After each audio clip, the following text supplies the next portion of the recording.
मित्रों, प्रायः यह माना जाता है बुद्ध वेदों के घोर विरोधी थे, किंतु निष्पक्षपात दृष्टि से इस विषय का अनुशीलन करने पर इसमें यथार्थता नहीं प्रतीत होती। सुत्त निपात के सभ्य सुत्त में महात्मा बुद्ध ने वेदज्ञ का लक्षण इस प्रकार बताया है। वेदानी विचेज्ञ केवलानी समनान्न यानी पर अत्थि ब्राह्मणान्न सब्बा वेदनासु वीतरागो सब वेदमनिच वेदगुसो। सुत्त निपात 529।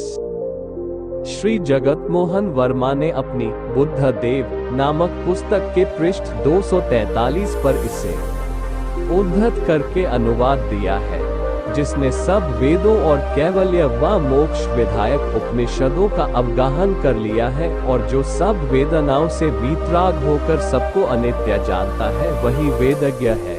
श्री वियोगी हरि ने अपनी बुद्ध वाणी के प्रे 72 में इसे निम्न अर्थ के साथ उद्धृत किया है। श्रमण और ब्राह्मण के जितने वेद हैं उन सबको जानकर और उन्हें पार करके जो सब वेदनाओं के विषय में वीतराग हो जाता है वह वेद पार कहलाता है।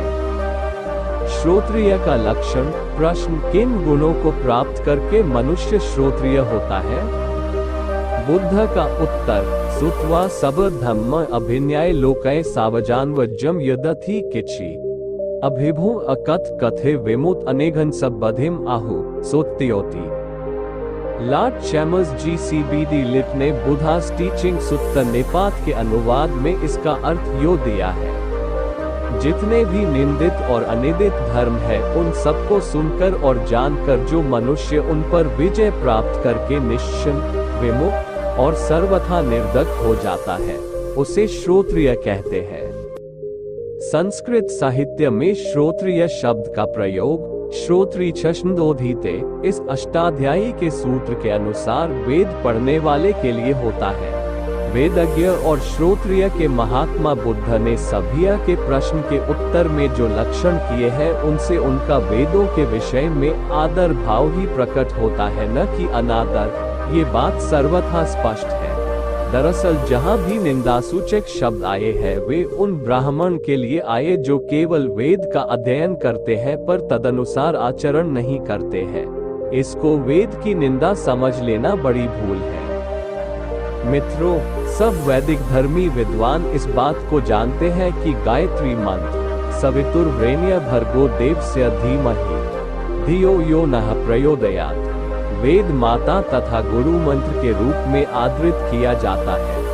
महर्षि मनु अपनी स्मृति में गायत्री को सावित्री मंत्र के नाम से भी पुकारते हैं, क्योंकि इसमें परमेश्वर को सविता के नाम से स्मरण किया गया है। देखिए मनुस्मृति 2/78। इसी आर्ष परंपरा का अनुसरण करते हुए महात्मा बुद्ध ने सुत्त निपात महावगसेल सुत्त श्लोक 21 में कहा है, अग्निहोत्र मुखा यज्ञा सावित्री छंदसो मुखम अग्निहोत्र मुखा यज्ञा सावित्री छंदसो मुखम। इसका अनुवाद प्रायः लेखकों ने छंद में सावित्री छंद प्रधान है ऐसा किया है, किंतु वह अशुद्ध है। सावित्री किसी छंद का नाम नहीं, छंद का नाम तो गायत्री है। छंद का अर्थ वेद तो सुप्रसिद्ध है ही, अतः उसी अर्थ को लेने से ही महात्मा बुद्ध की उक्ति अधिक सुसंगत प्रतीत होती है। इसमें उनकी सावित्री मंत्र गायत्री तथा अग्निहोत्र विषयक श्रद्धा का भी आभास मिलता है। क्या एक वेद विरोधी नास्तिक के मुख से कभी इस प्रकार के शब्द निकल सकते हैं? सुत्त निपात श्लोक 322 में महात्मा बुद्ध ने कहा है, एवं पी यो वेदगु भाविततो बहुसुतो होती अवेद धम्मो सोखो परे निज झपे पजान सोतावधानुपनिषद पत्रे। अर्थात जो वेद जानने वाला है, जिसने अपने को सधा रखा है, जो बहुश्रुत है और धर्म का निश्चय पूर्वक जानने वाला है, वह निश्चय से स्वयं ज्ञान बनकर अन्यों को जो श्रोता सीखने के अधिकारी है ज्ञान दे सकता है। लॉर्ड चैमर्स के अनुवाद में वेदगु का अर्थ वेद को जानने वाला न देकर केवल ही हु नोज ये दे दिया है जो अपूर्ण है। शेष भाग का अनुवाद ठीक है। वस्तुतः ही हु नोज के स्थान पर ही हु नोज द वीडस होना चाहिए।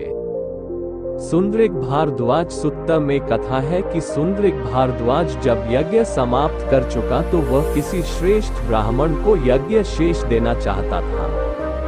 उसने सन्यासी बुद्ध को देखा।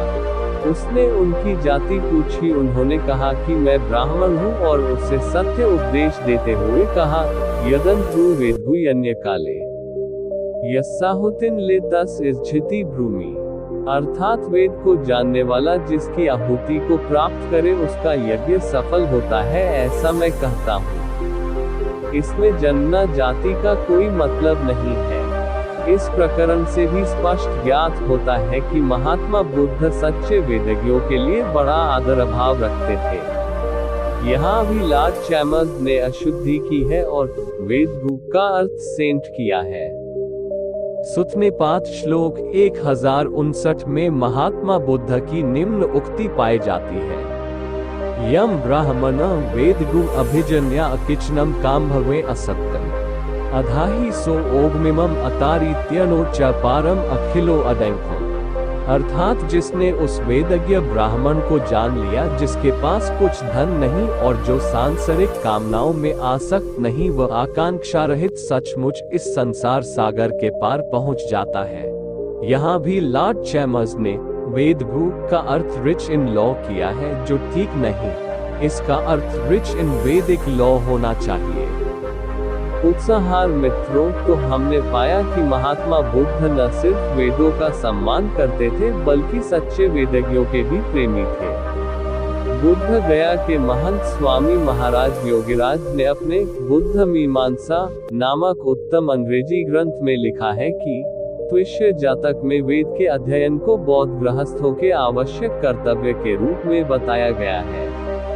इसके लिए उन्होंने श्री चंद्र दास कृत Indian pandits in the land of snow कृत 0.87 का प्रतीक दिया है।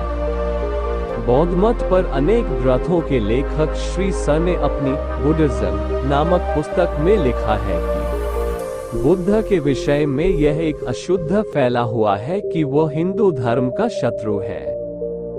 बुद्ध भारतीय के रूप में ही उत्पन्न हुए, पालित हुए, उसी रूप में जिए। उस समय प्रचलित धर्म से उनका कुछ ही विवाद था, पर उनका उद्देश्य धर्म को संपुष्ट करना तथा प्रबल बनाना था, उसका नाश करना नहीं। सुप्रसिद्ध पाश्चात्य विद्वान श्री मोनिया विलियम ने अपनी बुद्धिज्म नामक किताब के पृ 206 पर लिखा है कि बुद्ध का उद्देश्य हिंदू धर्म का नाश करना नहीं अपितु अशुद्धियों से पवित्र करके प्राचीन शुद्ध रूप में पुनरुद्धार करना था। मित्रों, इतने प्रमाणों के बाद अब अधिक कहने की आवश्यकता नहीं है। ईश्वर सबको बुद्धि प्रदान करे। इसी के साथ इस वीडियो को खत्म करते हैं। दोस्तों, उम्मीद करता हूँ आपको इस कहानी से एक अच्छी सीख मिली होगी। ये कहानी आपको कैसी लगी हमें कमेंट बॉक्स में कमेंट करके जरूर बताएं और साथ ही इस कहानी को अपने दोस्तों के साथ जरूर शेयर करें ताकि उन्हें भी इस कहानी से कुछ सीखने को मिल सके। धन्यवाद।